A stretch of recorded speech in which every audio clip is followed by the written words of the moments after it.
Hello, Garland Nixon here with Dr. Jim Kavanagh, and we're going to talk about what's happening between the U.S. and Israel. And we got a few things we got to talk about the fallout from COVID. Let's talk.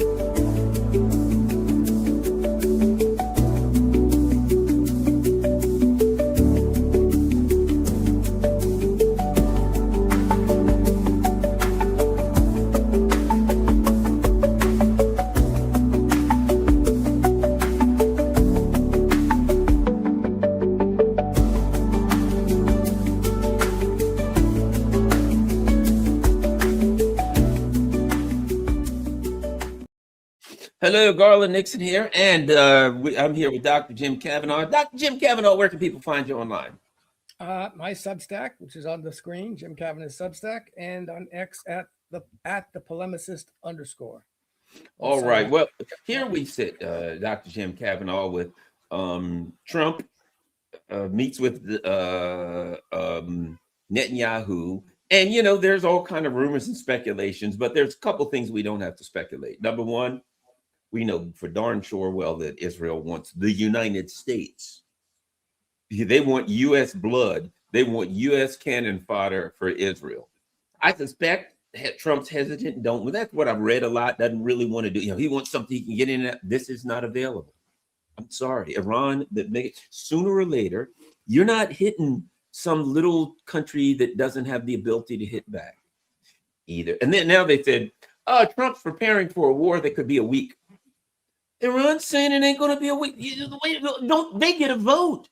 We'll bomb them for a week and we'll go home. We'll do that. Well, what happens when somebody says no?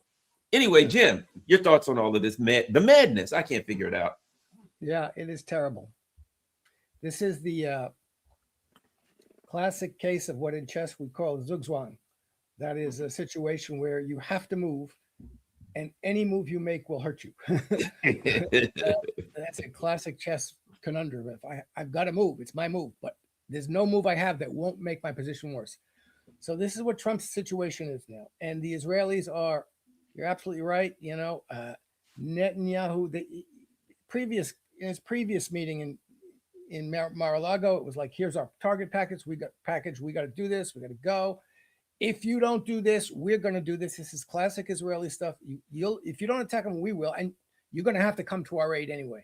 You can't escape this. So this is what they're doing. And they're telling this to Trump. And they're probably telling him, well, first of all, they're telling him, you want money for the midterm elections. You want your donors to keep supporting you. You better support us. If there's not something else, if there's not, you want us to release the rest of what Epstein files, etc. So all of this, there's a tremendous pressure on Trump from the Israelis, from the American Zionists and neocons, the Lindsey Grahams out there. They're saying, oh, we've got to go. And please notice, it's not about nuclear weapons anymore. The Israelis are saying very clearly, Israeli government spokesman, we're not worried about nuclear weapons. We're worried about Iranian missiles and Iranian support for their quote unquote proxies, which are the resistance forces in the region. And they want Iran to disarm itself from its missile capabilities so that they have no defense against Israel. And they want Iran to stop supporting the Houthis, Hezbollah, Hamas, and anybody else in the region who's going to resist the Greater Israel Project. So this is a war for regime change in Iran. That's what it is. If Iran changes its regime and changes its policies and they're no longer Iran. You know what exactly. I mean? We want Iran. We don't want you to be Iran. That's like saying, Garland, here's the deal. We want you to stop fishing, stop reading, never do any more YouTube shows. Did we mention anything else? Oh yeah, stop eating all your favorite foods. Stop wearing your favorite hat. Stop. You know what I mean? And then we'll be fine. Just don't be Garland anymore. Be somebody else. Stop having sex with aliens. But so that what they want Iran is Iran. They want Iran to become a compliant Abraham Accords country that will accept Israeli and American hegemony and give up any resistance to the Greater Israel Zionist project. And Iran doesn't want to do that. They're not going to do it. And they're strong enough now to and there's not going to be any deal about that. There's no negotiations about that. And Iran is realizing, I hope, that there's really no reasonable sector of the American Israeli government, the American government, that's going to come to some deal that would be okay and they won't go to war. Israel and the United States are going to be content with nothing else but that kind of regime change, turning Iran into a compliant state, submissive to Israeli hegemony in the region. So this is Iran, I think, realizes this. The only way this is going to be settled is to beat them back once and for all and to demonstrate to them they've got to stop the aggression. It goes on. There was a deal, the JCPOA, perfectly good deal. It prevented it from having nuclear weapons, and they left it because that's not what it's about.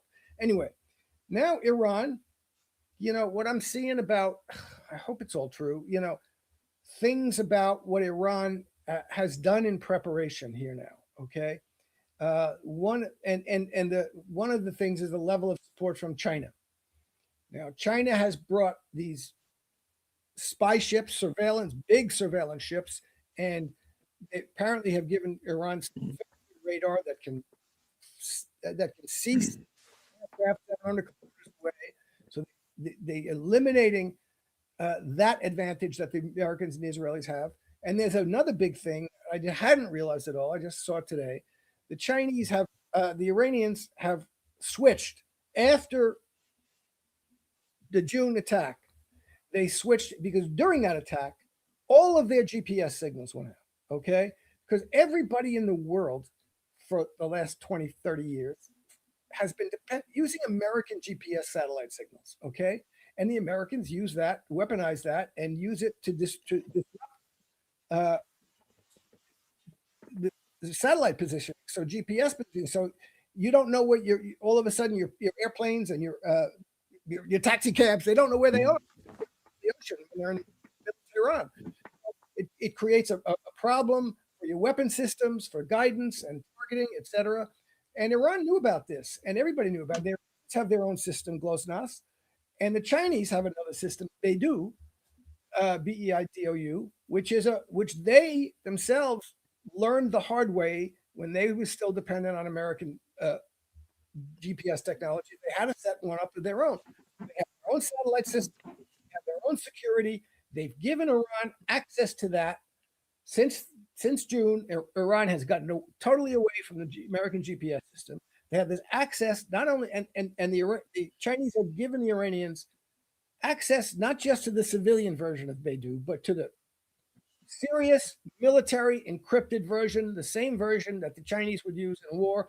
So this is a very powerful thing. This means that the Israelis and Americans are going to have a lot harder time disrupting Iranian communications, disrupting their targeting, their missile trajectories, etc.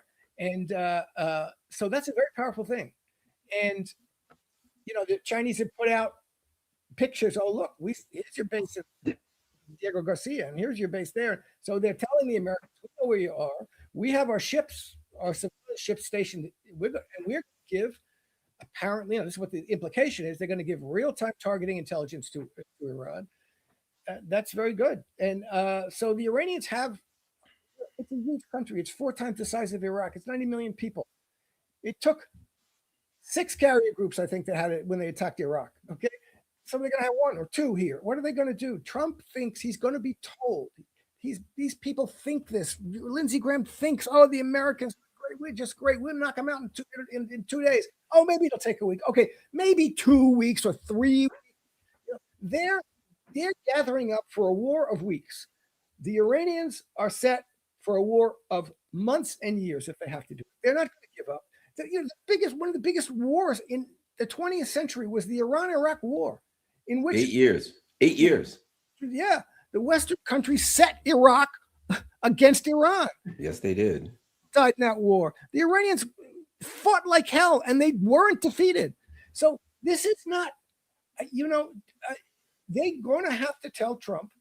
They're going to persuade him of 2 things. First of all, we can do it in 2 weeks, maybe 3 weeks.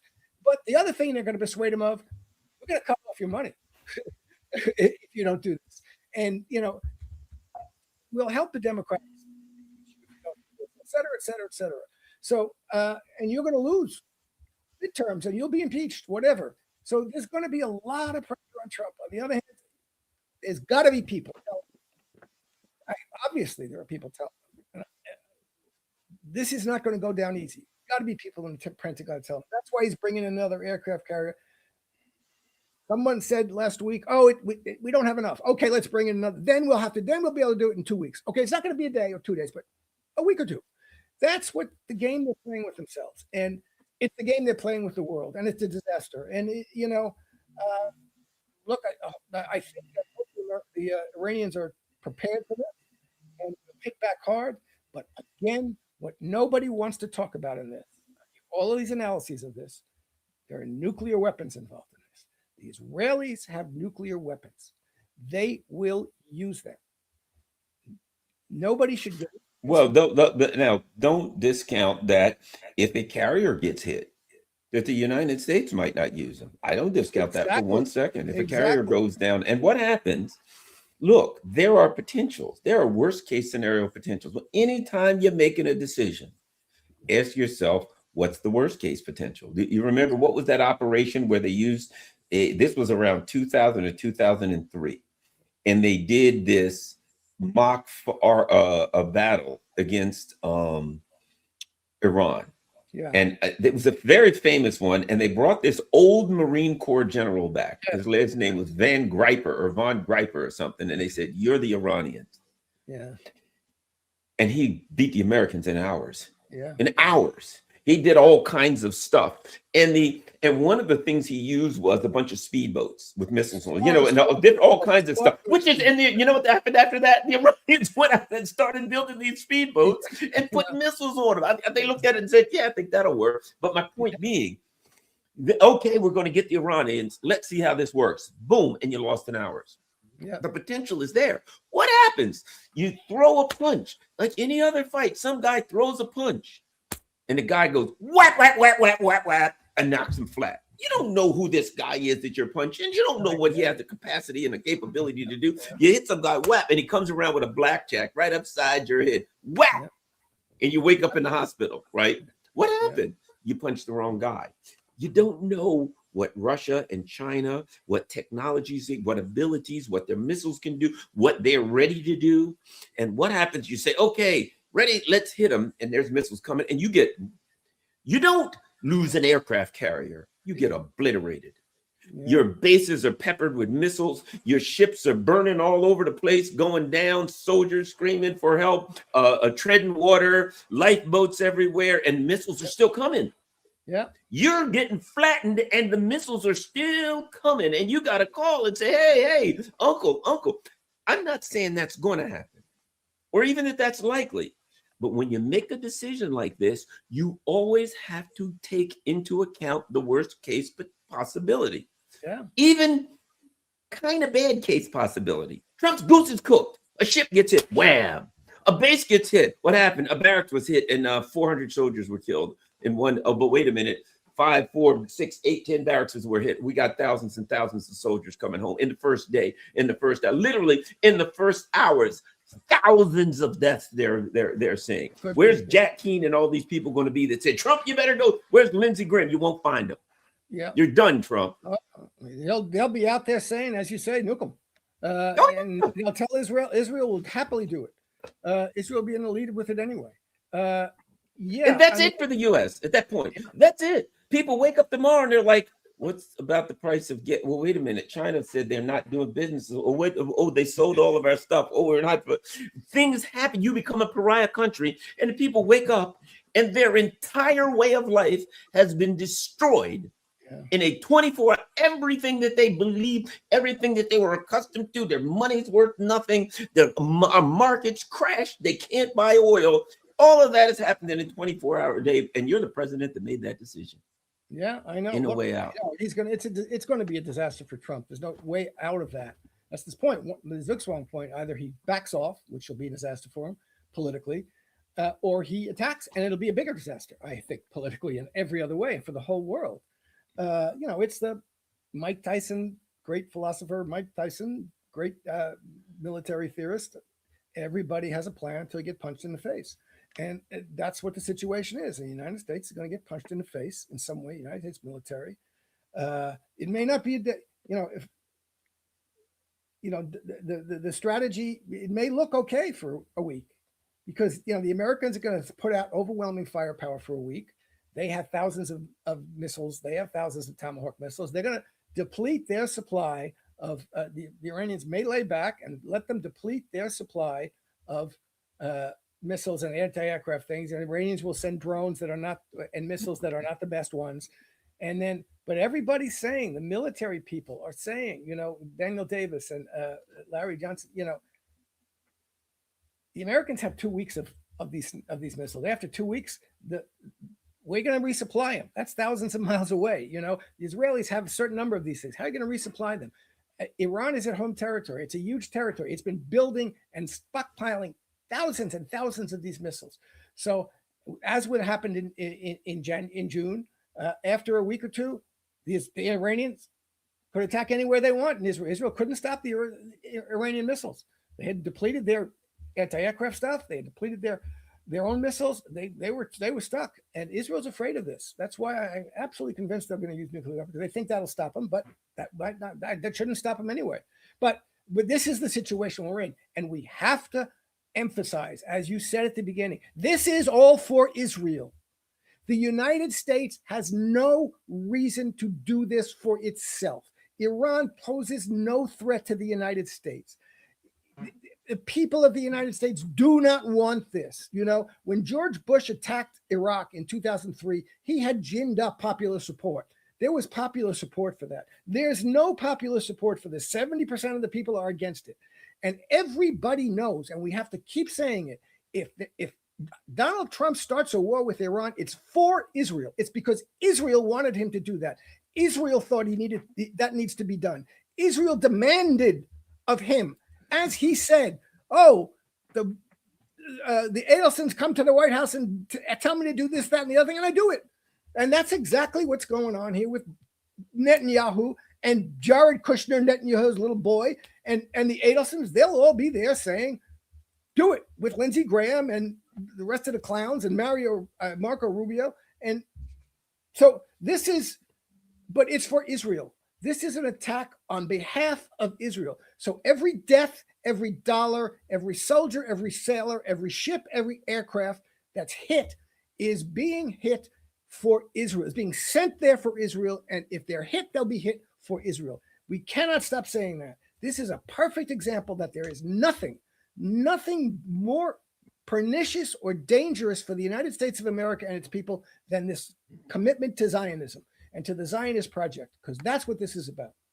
I would say this, I do, and one of our, I got to add this, because one of our chat people said it too. I do see a China angle where they're saying, we got to cut off anywhere that China gets oil. We can't go fight China. We know it. We can set up Japan and some other proxies. Maybe, hopefully, we can sacrifice them, but we can't go fight China. We can't defeat the Houthis. So we'll go try to take Iran down, and instead of fighting China, we'll fight Iran. Well, we may not even be able to beat Iran, much less China, right? But the thing about it is this: it is,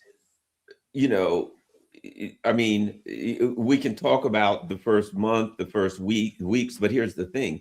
They're going to close down the Straits of Hormuz. And if Trump says next Friday, all right, we attacked Iran. Well, first of all, he may Saturday be saying, I have bad news for you. We've lost 5,000 soldiers or something. But the next thing is this. There's going to be even worse news by Monday morning when you look at oil futures. And people go in and they're like, uh-oh. Gas is $10 a gallon, 11, 12, 13, 15, whatever, right? And they're saying, well, that's the good news. The bad news is there's no gas at the gas station. So we can't sell it to you at any price. And then they're like, here's what we're going to have to do. We're going to go back to like we did in the 70s. If you have an even plate, you can go on Mondays and Tuesdays. And if you got odd plate, you can go this and this. And everybody's going to say, for a war that 70% of Americans didn't want, for a war that Iran dragged us into, for a war, the fury against Trump, and that will be it for Israel. But not that it'll save us. Israel will be despised in a way that we couldn't even put. It's a matter of time. They drag us because Israel, we're not looking at a rational group here, This is, we're God's chosen people, whatever, right? But what they would, they're now, buying CBS and TikTok to say, hey, we've got to make sure the people in America like us, or we'll make sure if they don't like us, we'll shut their mouths the hell up, right? They won't be able to shut their mouths up. Americans will be screaming because you'll have destroyed their lives for Israel.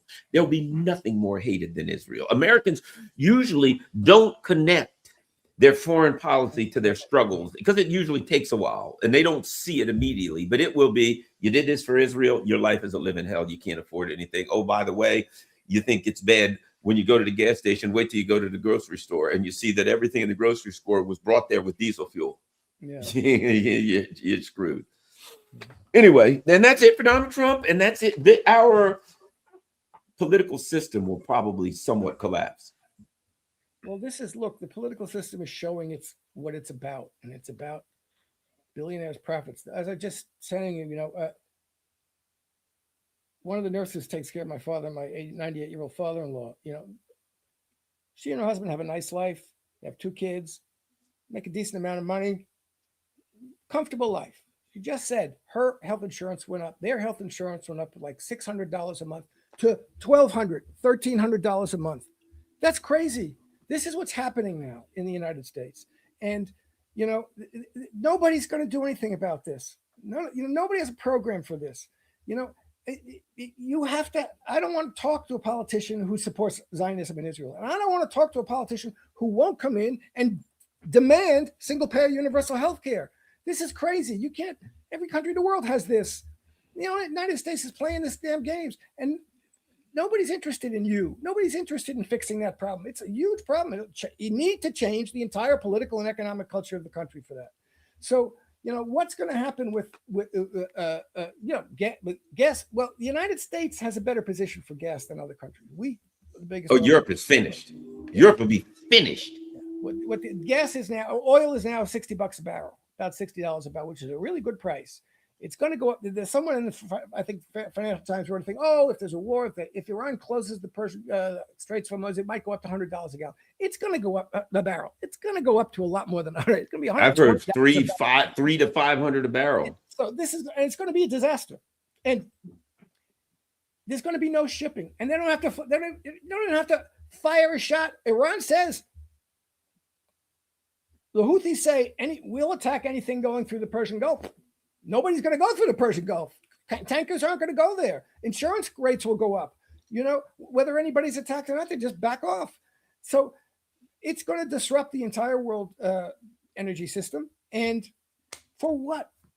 For what? To make sure that Israel can dominate the region and get whatever it wants and attack and destroy any country it wants without being with impunity. That's what's being demanded here. And it's a disgrace that we're involved in it. We have no reason to be involved in it.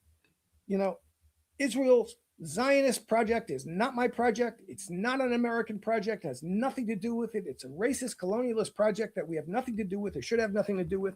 And somehow it's become an inextricable part of what the political and media class in this country considers inextricably part of the American project. It is not. And we have to get it out of our minds that way and get it out of our politics that way. It's an enemy of the United States.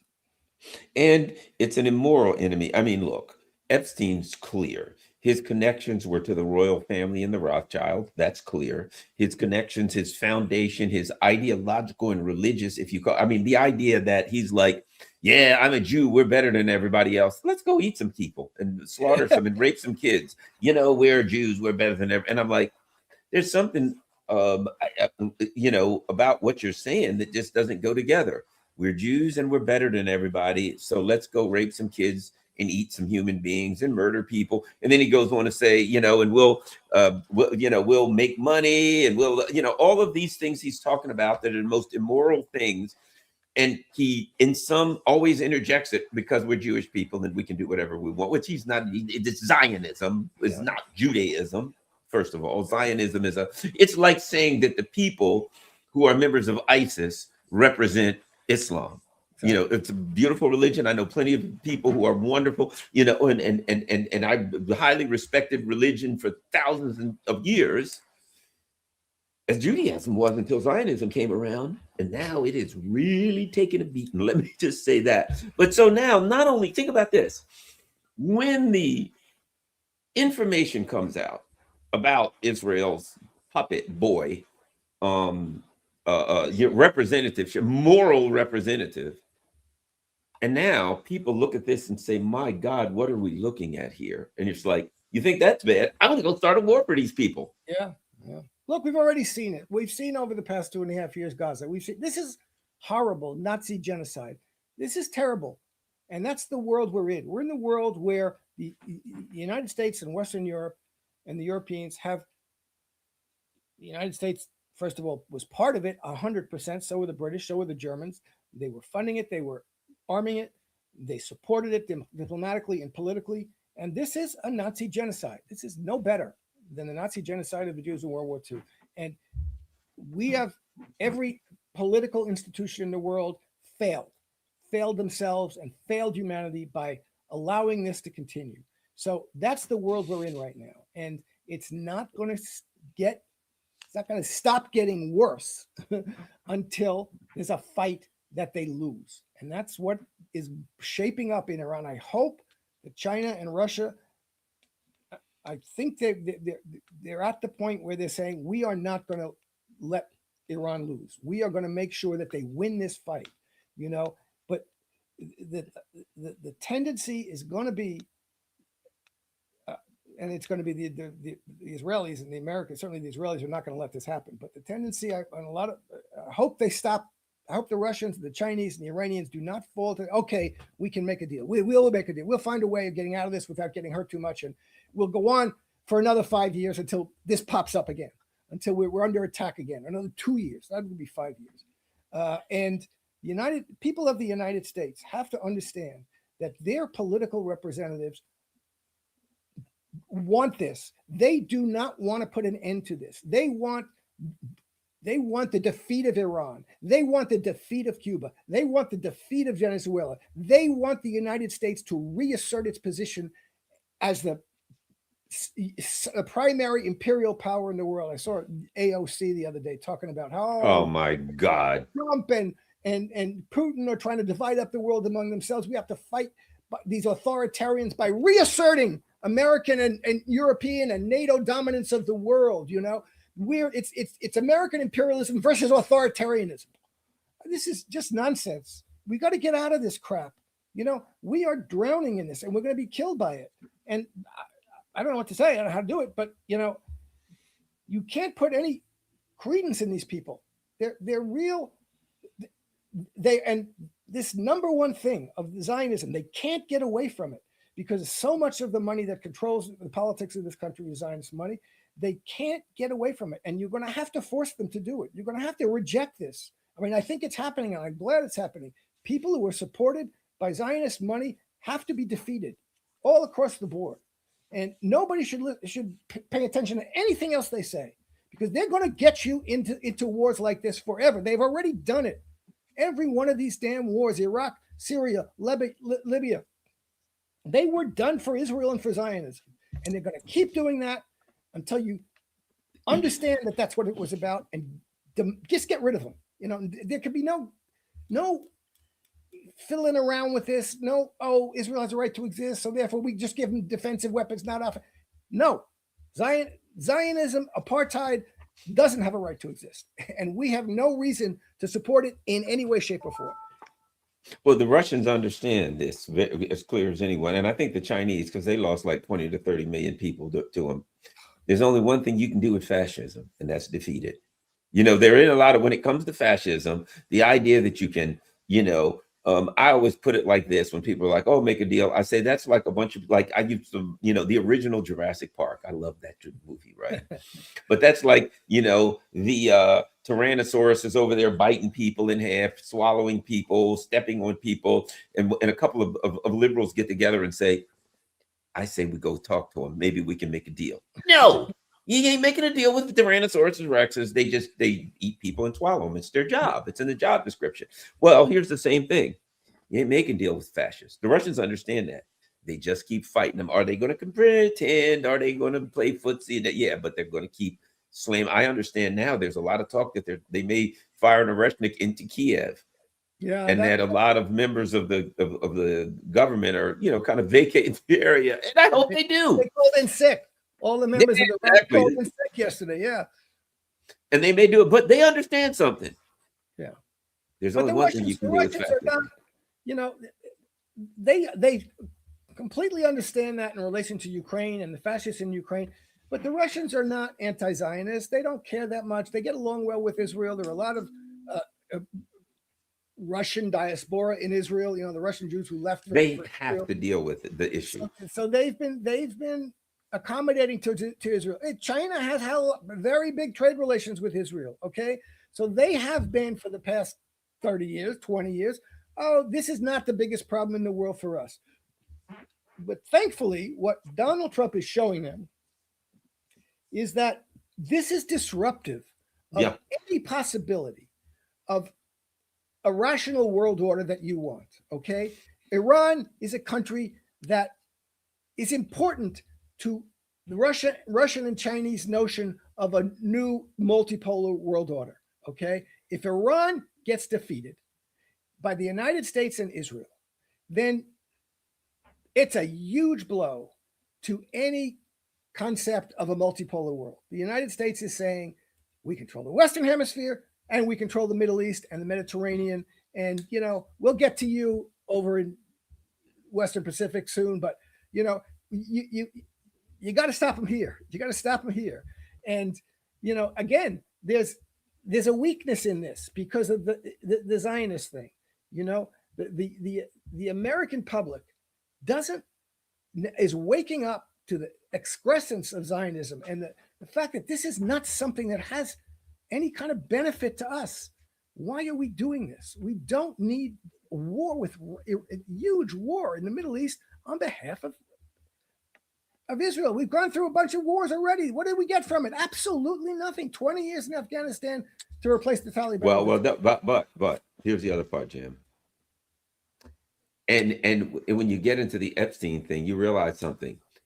All of these things, be they the pedophilia or the foreign policy, there's an economic side of it. There's a money side of it. Like right now, the Kushners et al. Are looking at, oh yes, we need to rebuild Gaza and we're going to make a fortune, right? The Witkoffs and all of these people. In all of these things, the bankers' wars, all that they say, don't overlook the reality of the economic part, that there's a lot of people that make money off of wars. And I was listening to Alistair Crook the other day talk about Ukraine, and I never realized what he was saying, and he's like, look, and they're like, well, they're saying this and they're saying that. And Alistair Crook was, don't worry about what they're saying. Forget all of that crap. That's foolishness. He said, look, they've lent like $200 or $300 billion. Yeah. They're on the hook for this money. Yeah. They got to pay off. They got loans out. They got to pay them. And the day Ukraine falls, guess what? The people who own those loans are going to call them on their loans, and they don't have the money. And that means Europe collapses. So when they say, like Mark Rutte the other day, we must keep fighting and Ukraine will win. What he meant was we got to keep throwing the young Ukrainian men into the fire, because the day this thing is over, our economic goose is cooked. And all of those lies they tell, Putin soldiers, they're eating each other, they're eating pigeons, they're using wash machines and shovels, all of that. And we say it's foolish. That's crazy. It's irrelevant. When it comes down to it, the financial issue, and I think even in the Middle East, all of this stuff, there is a segment, which might also be Zionists that might have, who's making a fortune off of all of this stuff. Well, look, no, but there's a difference, I think, between Ukraine and the Iran, the Israeli Palestinian thing, because nobody's put that much money already into. They haven't put their billions or hundreds of billions of dollars into Gaza. They haven't. They want to do it. They see an opportunity, but that's not there yet. Everybody knows that's a little too insecure right now. They're promising returns on that, but there's no return. Whereas with the Ukrainian thing, yes, the Europeans, that was Alistair Crook's point, is a very good point. They have put They put bonds, 200 loans or 200 bonds, million. the EU and the countries themselves. But 200 billion, I saw billion, 200 Yeah, billion, not million. $203 billion, right? Billion. So those, they're not going to be paid off by the new government that Russia installs in Kiev. That's on Zelensky, and that's on the governments and the EU and loans from the IMF that are guaranteed by the EU and by European governments. So they're going to have to pay off those bondholders. That's why they want to keep the war going. For them, that's a reason, big reason to keep the war going. But of course, what Alistair Crook did say also in that, I think it was he who said it, was what the people who are interested in money think, however, don't understand is that not everybody's interested in money that much. In other words, the Russians and the Ukrainians have existential, historical, political interests that they're fighting for. And at the end of the day, the Ukrainians don't care whether they're ever going to pay off their loans or not. They want to fight to destroy Russia, and the Ukrainian fascists want to fight to destroy Russia. And the Russians, they don't care. They don't care what happens to those loans that the Europeans gave, and nobody's going to come in. He was also saying that the Witkoff and Kushner, and they come to the Russians and they think they're going to make some deal with the Russians. Well, we'll split up the profits and the proceeds from this. If you end the war this way, we'll make sure you get X percent of the proceeds of Ukraine, and we'll get X%. And the Russians aren't interested in that. That's not the game they're playing. So it works both ways. The Americans think they can. The present American administration thinks it can solve the problem by creating some kind of financial deal that the Russians will say, "Oh, we'll make a lot of money from this, so we'll stop the war." And that's not what's going to happen. And on the other hand, you have the Europeans who are put hundreds of billions of dollars in it, who are saying, if we stop this war without being able to defeat Russia and pay ourselves off with Russian assets, then we're screwed. So, and they're not going to ever be able to do that. So they want to keep the war going. It's a total mess. Yeah, it's like when somebody sends a lawyer gets a paper that says, you got to respond within a document from the court within 60 days. Well, he's going to respond within 59 and a half days. Because hopefully something will happen within that time, or he can figure something out. But he's going to take the maximum amount of time he has, and then you know what he's going to do? He's going to see if he can get another 60 days after that. Why? Because maybe you'll be lucky and something will. And you see, many times things happen. Here's my point. That's where the Europeans are. Oh my God. What are we going to do? I don't know. Well, look. They're trying to end the war. For God's sake, we can't let that happen. Let's see if we can get enough to keep them fighting another 90 days. Then what? Maybe something will happen. I don't know. But we got to keep going. That's where they are. They're in desperation. And they're fighting, as they said, as Lindsey Graham said, to the last Ukrainian. You know what are the problems? They're running out of Ukrainians. Yeah. The Ukrainians are running out of gas and oil and electricity and everything. And this situation's turning into an absolute catastrophe. All right. Let's see how long we've been. Well, we passed 30 minutes. Well, past 30 minutes. So we got to talk about COVID. Okay. We're going to talk about the COVID chicken coming home to roost. And you and I talk about this. And that is the perfectly, what the term they use, the safe and effective jab, right? And we all know it's safe and effective. And in fact, when I get off today, I haven't had a booster yet today. So as soon as I get off, I'll get my daily booster because it's safe and effective. And it makes some of my hair will start coming back, get rid of the gray. I feel like a young man again. A booster does the body well, right? But here's my point. I was telling Jim, I had United Healthcare, and I know United Healthcare was the big dog. It was by far nothing close in the United States when it came to healthcare companies. And then I read the United Healthcare lost $250 billion in valuation. Holy crap. And then I start digging, and I find that they're kind of complaining because they have to pay too much. Then they say, we're not going to cover Johns Hopkins anymore. Nothing for Hopkins. And I'm like, what? how can you not cover Hopkins? And one of the biggest in the University of Maryland, there's two big, in Maryland, two big systems: University of Maryland Medical System, John Hopkins, and they like own all the hospitals, and they're monopolized. How can you not cover Hopkins, for God's sake? And I thought, but they do got the big cancer centers, and everybody goes to Hopkins for the cancer centers. And I thought, I think one of the things that's happening is, and I read there, United Healthcare is in big trouble as a result of the jab. A lot of the things that the crazy conspiracy theorists predicted would happen with the jab are starting to come true. And I think that is having a significant effect on our healthcare system. And I think it's going to get far worse, Jim. Well, I think so too. Look, everybody's saying there are all these reports. Oh, cancers in young people, young persons, cancers, people under the age of 35 getting colorectal cancer and things that you see. Doctors would say, I may have seen that once in my career in 20 years. Suddenly there are 3 or 4 people every, a month showing up with cancers that young people that they don't get, that normally you don't get. But this is, I don't know what my position on this is very clear. This is a disastrous intervention. It's a gene therapy. That's what they called it. That's what it is. They said the head of I was not one of them, Johnson Johnson. I said if we called it a gene therapy, nobody would take it. So we call it a vaccine.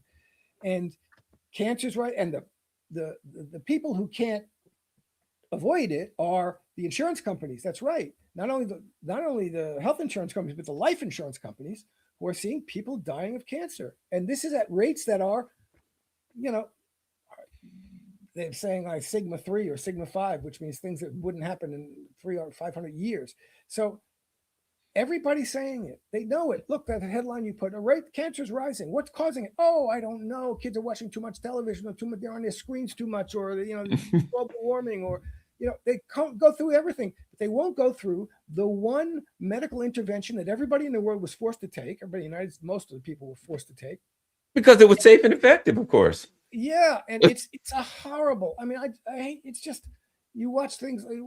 Everybody should watch the John Campbell videos with Agnes Dalglish, the British oncologist. I mean, this is really horrible. I don't know what to think about it, and it's very hard for them to acknowledge it. They'll never acknowledge it because they forced people to take it. You were forced to take this damn thing, and it didn't stop you from getting COVID. The Cleveland Clinic showed that the more doses of it you took, the more likely you were to get COVID. It didn't help anybody. It really was. It's a mystery, Jim. You think it says so right here? Yeah, the mystery, exactly. I mean, I don't know what to say. This is I've had friends and family who have friends who've had cancer that's been for 20 years in remission. Nothing happened. All of a sudden popped up again. Cancers that appeared in elderly people who, out of nowhere. And it's just, but you can't tell because you have to do a serious diagnosis and a serious analysis of it and a serious tissue analysis. And nobody wants to do it. And they're not going to admit this is one of the worst crimes against humanity that in my lifetime I've seen. And I don't know what to think about it. Because again, it's one of these horrible things. People who don't understand this, might be great about many other things, but how can ignore this? It's really, really terrible. And in order to defend it, people have taken the stupidest attitudes about that's what was the worst part of the censorship regime that the Biden administration put in place. That was about vaccines.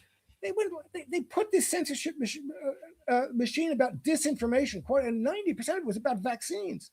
And so you can't have a discussion about what would be a relatively complex or a topic that's a scientific medical situation without it immediately becoming you're a Trumper, you're not a Trumper. What does it have to do with anything?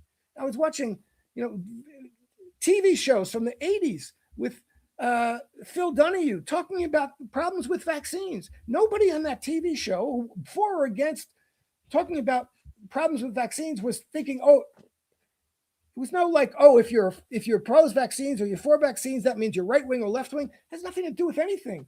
But it turned into that very quickly, and the Democrats did that, and it was a disaster. And I just don't know how to, as I've said many times, I went to the same high school as Anthony Fauci, and on my Zoom, we have during the pandemic, precisely, someone started a weekly Zoom call of my classmates, and of course that was, you think, and you knew people who lionized Fauci and turned him into a saint. I had the Saint Fauci people, and I wrote a long article opposing vaccine mandates called Danger to Society, Opposing Vaccine Mandates. And I had people in my classmates from high school. I had a doctor in a Catholic hospital saying, I only hope I can see Kavanagh dying in agony of COVID. That's what the attitude was. You couldn't have this. I was dismissed as a maniac,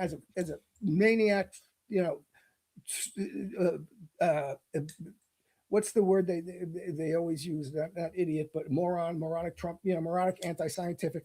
It was just, but literally telling me they wanted to see me die in agony, a doctor, because I opposed mandates, and so you can't have a discussion if people's minds are so brainwashed that they when you present them with evidence and arguments that are out there and irrefutable, and now I don't know, but you can't deny it now, that you don't respond with an argument, you respond with you're a moron, or you're anti-scientific, or you should die in agony. So that's what it was. And the people who did that, are they coming back and saying I was wrong?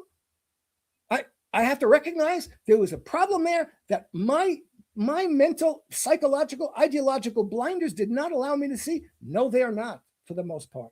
No, what they're saying is, let's just forget about it. No, this is a problem. This is the epistemological problem that we have. You've got to be able to talk about things in a reasonable way, to express objections, to bring out evidence and arguments that goes against the dominant narrative. And you couldn't do that politically. You couldn't do it about Ukraine. You couldn't do it about Israel or Zionism, and you couldn't do it about the COVID vaccine or any vaccine. And that kind of attitude is profoundly dangerous to society and to science. I mean, science is based on questioning things and on bringing in evidence and arguments and listening to them and responding to them with evidence and arguments, not with insults and epithets. And that's all we got. So, and again, I can't. It's hard to trust anybody who doesn't see what they did under this COVID regime, how they enabled censorship and how they enabled physically destructive to the health of people in the world in a way that is hard to imagine. Billions of people were pressured and forced to take this drug that didn't prevent either infection or transmission, and that is having tremendously bad effects, and in ways that it's going to be hard to figure out just how bad it's going to be and how long it's going to take. And here's an example. Here's an article. Darwinian selection may yet solve the problem with a much crueler calculus. The unvaccinated will either get sick and survive and therefore be the equivalent of vaccinated, or they will die and therefore be removed as breeding grounds for the virus. Yay! Well, here's the problem. The same thing applies to the vaccinated. They'll either get sick and die and survive, or they'll die of the disease. Yeah. There's no difference. They pretend, and see, here's the pretense. If you read that, the pretense was always this: the vaccinated won't get it. Exactly. Or if they get it, none of them will die. It's a breakthrough. It won't be spread, and none of it. The thing that was that was interesting during COVID, and you brought this up, the crisis of what you refer to as of epistemology. How do we know what we know, right? Because when you read all of those, there's something implied. What is implied is that the vaccinated are not going to die. That's right. That the vaccinated are going to be better off. That the vaccinated, either they won't get sick, or if they won't get sick, it won't be bad. But that was the case. And not only was it not the case, the facts based on their own studies demonstrated that it wasn't the case. So it wasn't that we were just seeing it. It wasn't that it was that their own studies and facts demonstrated that the arguments they were making that somehow the vaccinated had a better chance of survival and this and that than the unvaccinated wasn't true. But then they left something out. And that was, but we don't know what this thing's going to do in the long term. That's right. That's what I'm getting at now. We're finding out. And there were those of us who were suspicious. I remember saying to a person, a human being, I said, I don't think you should get it. And this person said, why? And I said, you've had cancer in the past and everything's good, but this thing could, well, how do you know that, Garland? I don't. But it operates at a very low level in cellular, and it goes into your immune system. It tells us to create things. A person who's had a problem, I mean, couldn't it also cause, and I'm making the point that I don't have the technical expertise, but I don't think it's a good idea for you to get it. Needless to say, I don't want to finish that story.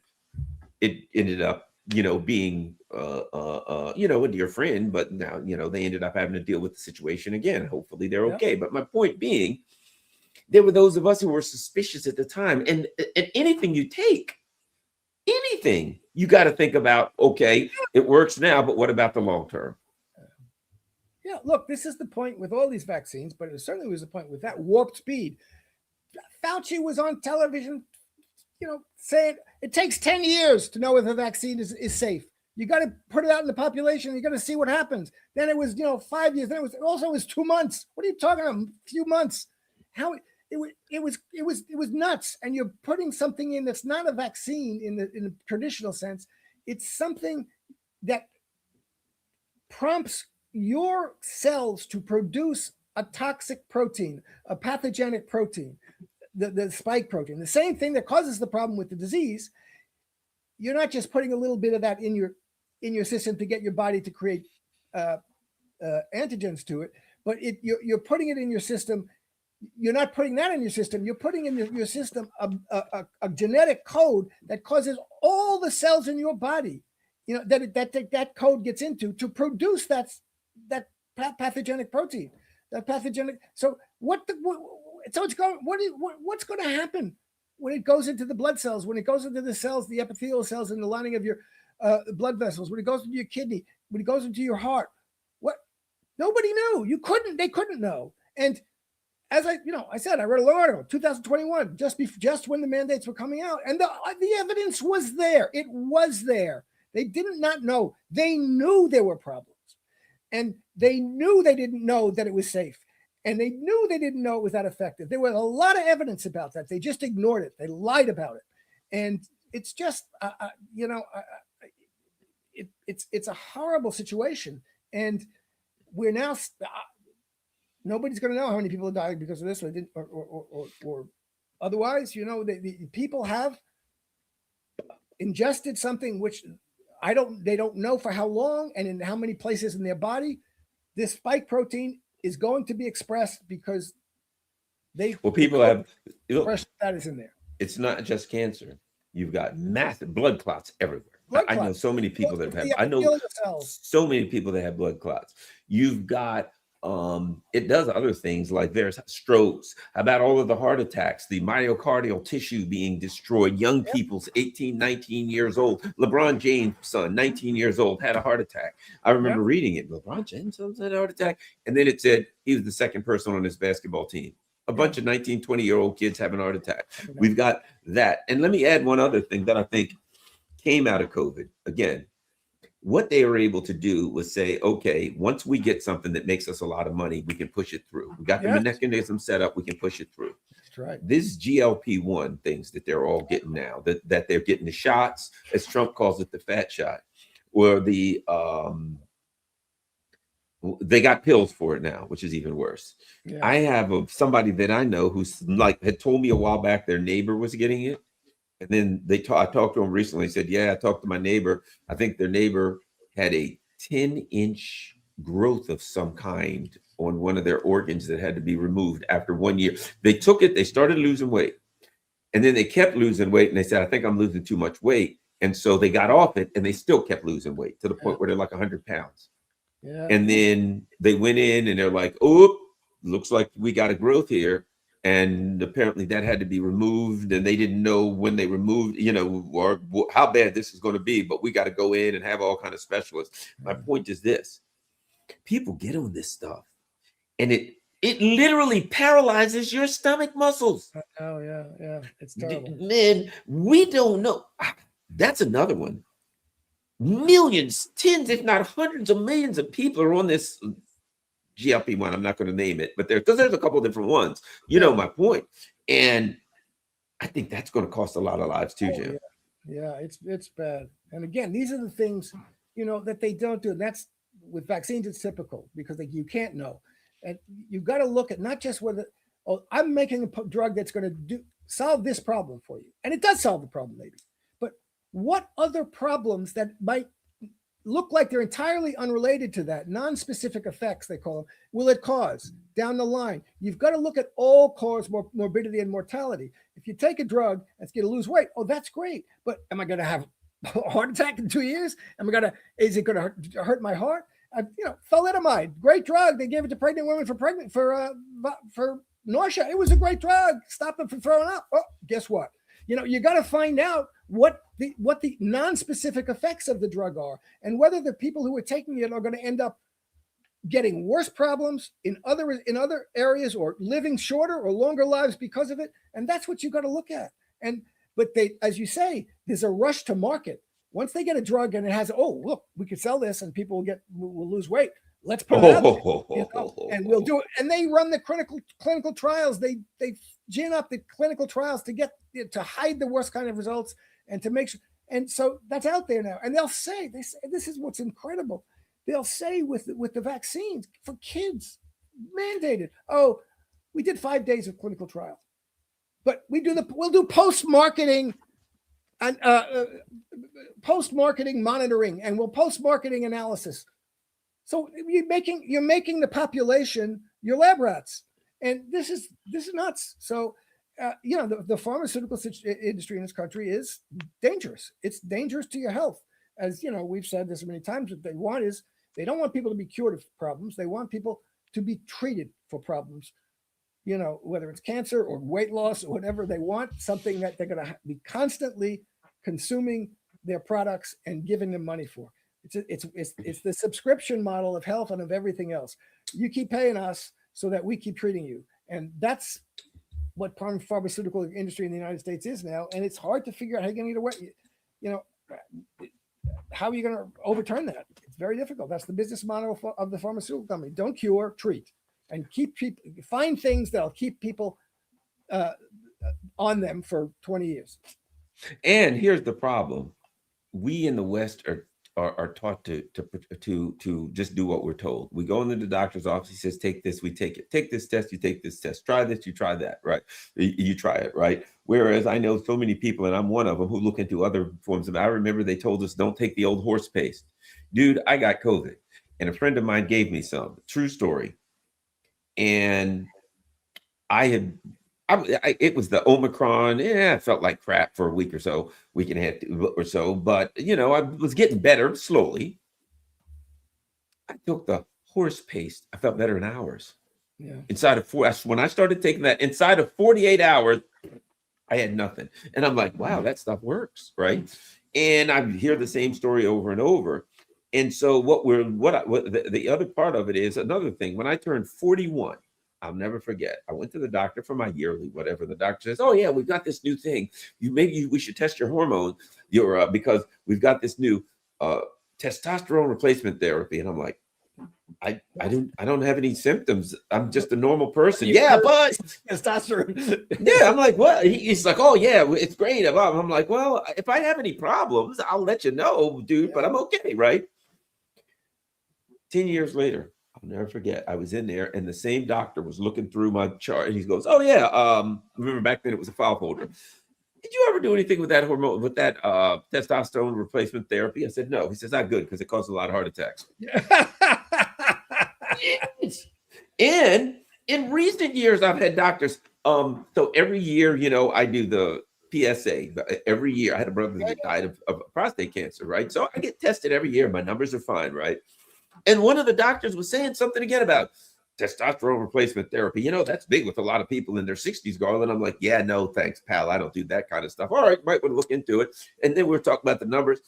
And I said, yeah, you know, doesn't that increase your testosterone? He says, oh, yeah, we do have to keep an eye on your prostate numbers because that does increase the chance of prostate cancer. Yeah.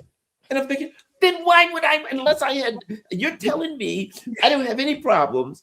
Oh, yes, but if you do this, you'll sleep better, you'll feel younger, you'll do this. Oh, but it will increase your chance of getting prostate cancer. I thought you're a doctor. I thought your job was to decrease my chances of getting it, not try to get me to take something that's going to increase it. Mm-hmm. I know, it's crazy. They snuck that. One of the they snuck with the vaccine mandates that they want, and that's what they did with COVID. They want mandatory adult vaccination. Yes, and they snuck it in with the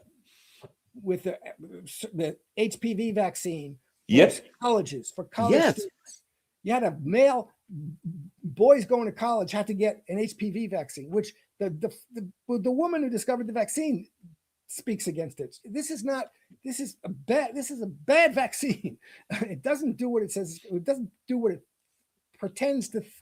What makes you think it's going to do. Right. And there's no reason for boys to be getting. It's absurd. But that was the camel's nose under the tent for mandatory adult vaccination, because everybody said, "Oh, we got to have mandatory vaccination for schools." Well, the colleges are schools, So now you got 18-year-old boys who have to take HPV vaccine in order to go to college. That's absurd. It's disgraceful. And again, what are the other effects of that? The non-specific effects. So this boy won't get cervical cancer, but what are the other possible problems that he might develop as a result of taking this vaccine? And they don't even want to talk about it. You can't even ask the question, or you're treated like a pariah and like an idiot and a moron. This is the kind of crap that, it's very bad. It's deeply, profoundly bad for society that we can't have those discussions, and that they develop. And it's, we're talking about the pharmaceuticals and the drugs and the vaccines, but that's what they developed around the other narratives too. The Ukraine narrative, you can't not support Zelensky, or you're an authoritarian. You're a conspiracy theorist. You're a Assadist. You're a Putinist. All they do is they develop an epithet, an insult that they use to shut you down, and not to stop you from thinking, to stop people from thinking, not to engage in the process of discussion and thought, but to stop the process of discussion and thought. You are correct, Jim. Well, we have ranted and raved enough for a Saturday evening. Jim, tell everybody where they can find you before we can go for the people, of the 378 people here. Don't forget 378 people. Make sure you subscribe. Make sure you hit the like button and all that kind of stuff. Jim. Okay. I look forward to my 378 new subscribers on the Substack. My Substack, free or paid. Everything is available to free subscribers. And please, my Twitter, X at the polemicist _ and buy me a coffee, whatever, but come to my Substack and you'll see everything. All right. Thanks a lot, everybody. And same here, it'd be great if you could be a member of the channel, or of course, Patreon, buy me a coffee, whatever you can. And of course, there's my PO box for those who would like to send a donation or a letter or whatever the case may be via PO. The snail mail is available. Thanks a lot, everybody. Make sure you share this on all your social media platforms. We're out.